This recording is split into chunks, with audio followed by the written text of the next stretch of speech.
Hey folks, John Smale here. I'll give me turn off Ian Tyson here. I just want to sort of play a bit of Ian and Sylvia there to get things started. Today's episode is about influential Canadian singer-songwriters. Definitely influential in my life, probably very much influential in your life if you were close to the music scene in the early 1970s. Certainly the most dynamically influential at the time were Ian and Sylvia. And Ian and Sylvia were, tremendously talented in songs like Four Strong Winds and Un Canadien Errant and so many songs that they did. They were well accepted in Canada. They were lured to the United States with a recording contract. I believe it was Mary Martin from Warner Brothers. She was a quite an influential artist and repertoire person with Warner Brothers, and very, very well connected with many producer types in New York City, like Lenny Waronker and Joe Smith and John Hammond, etc. And Ian and Sylvia were even managed by Albert Grossman. Albert Grossman was sort of the manager of the day. He managed Peter, Paul and Mary, Bob Dylan, Janis Joplin, on and on. So they became very well connected, and they represented Canada so well because they had a sound that was unusual. And when they played folk festivals or showcase clubs, they really stood out. And without Ian and Sylvia paving the way for future songwriters and singers, it would be a different landscape indeed. Now, beside Ian and Sylvia at the top there, you'll see Gordon Lightfoot. Now, there's no denying that Gordon Lightfoot is sort of the Canadian troubadour and opened the doors for that sort of Canadian sound, that driving sound he had, and his articulation. He was, he wasn't slurry like Bob Dylan, and he had some, his guitar playing was always rock solid, and he had Red Shea was his lead guitar player with him, and those songs became sort of anthems of young folkies like myself. Buying the Gordon Lightfoot songbook, down at the music store, and playing guitar in your bedroom with the chords and lyrics. Undeniably a great influence, not just on myself, but on all of Canada and upcoming singers. On the top row there, Neil Young. Who can deny that he is quintessentially Canadian and has pushed his native heritage, native as a Canadian heritage, forward when he moved to Los Angeles at a very young age and joined up with fellow band members like David Crosby and Graham Nash and Stephen Stills. They formed that iconic group, Crosby, Stills, Nash and Young. But Neil was involved with a lot of other singers and songwriters, like whether it be Jackson Browne or whether it be Graham Parsons or the Hollies or the Love and Spoonful.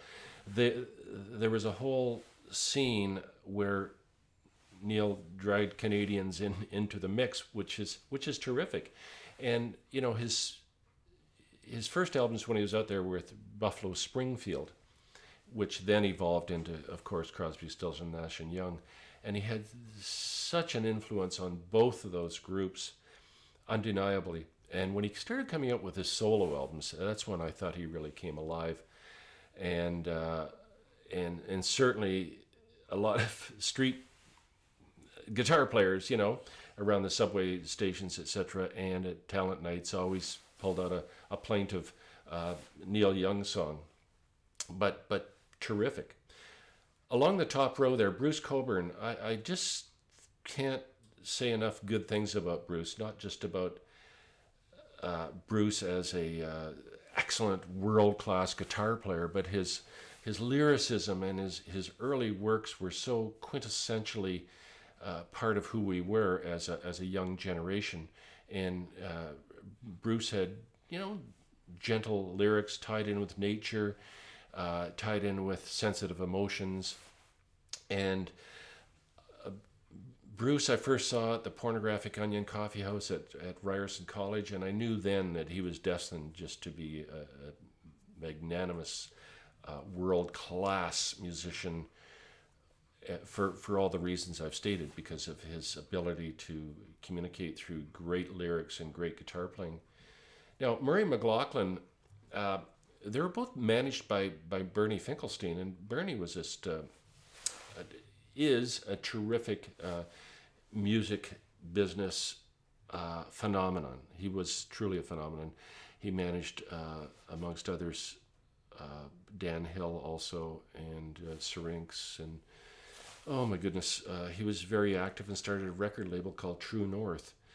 Now, the two main recording artists with True North was Bruce Coburn and, of course, Murray McLaughlin. There's a nice picture there of Murray with his guitar. And Murray was very, very influential to up-and-coming young folk singers and songwriters. Murray had the ability to tell great stories, iconic songs.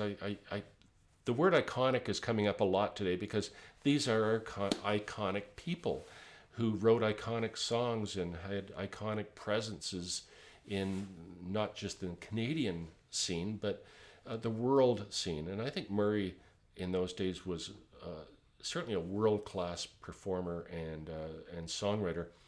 And I think I've mentioned the Farmer's Song that he wrote, and Child Song, Hard Rock Town. Just great songs, however you want to dissect them.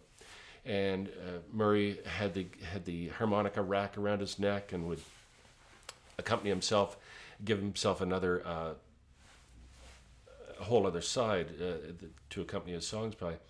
And Murray moved to New York also in the sort of, I don't know about the footsteps of Ian and Sylvia, but trying to make it in the village scene there, and tied in with also with Albert Grossman to try and advance him along. Well, Murray came back to Canada. I don't know what the whole story was there, but you know, it was rough making it. There was a lot of competition. There were a lot of great artists, and sometimes it's just the luck of the draw. Murray had the whole package. He was great.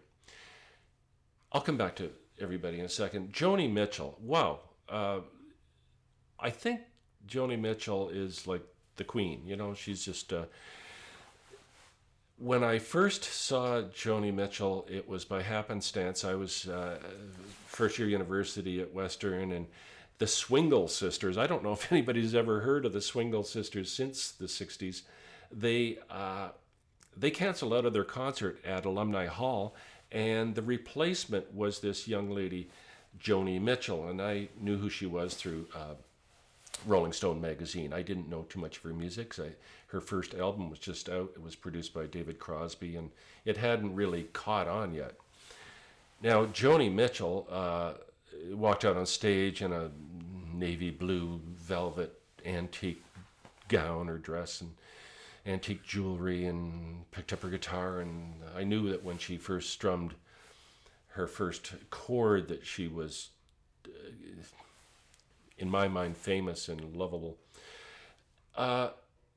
Joni Mitchell certainly had a lot of influence on women singer-songwriters. Her lyricism, her honesty, her grittiness was so palpable, and what she sung about was so internalized and emotional that it allowed women to really expose their souls on vinyl.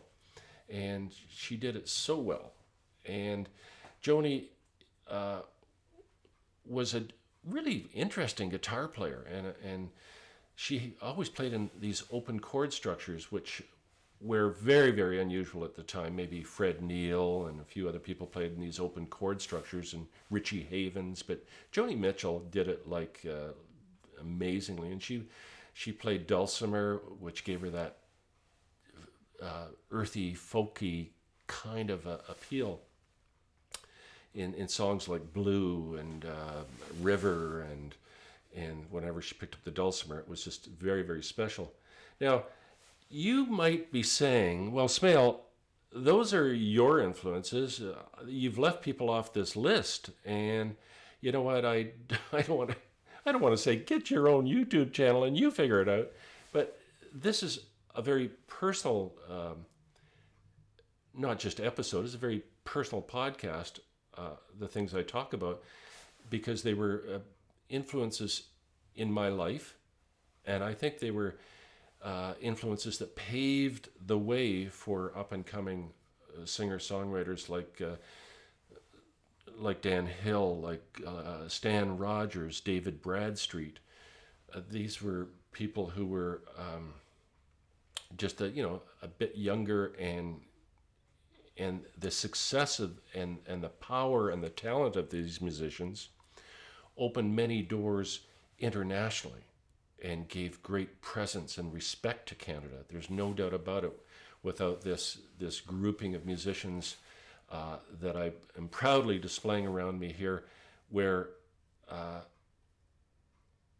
not just influences on me, they were influences on the Canadian folk singer songwriter scene, and influences to open the doors to other Canadians, and said, "Oh, I know you," and Bryan Adams and Celine Dion, and Gino Vanelli, and golly, there were so many talented songwriters that were allowed to be heard because other people paved the way. I hope you enjoyed this. If you did, please subscribe. Please comment. Whatever.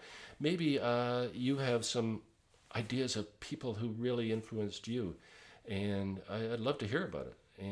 But for now, I'm gonna thank all my musical friends surrounding me there for all the joy and the drama that they've given me in my life, and I thank them from the bottom of my heart. And I'm signing out now, folks. Enjoy. Talk to you soon.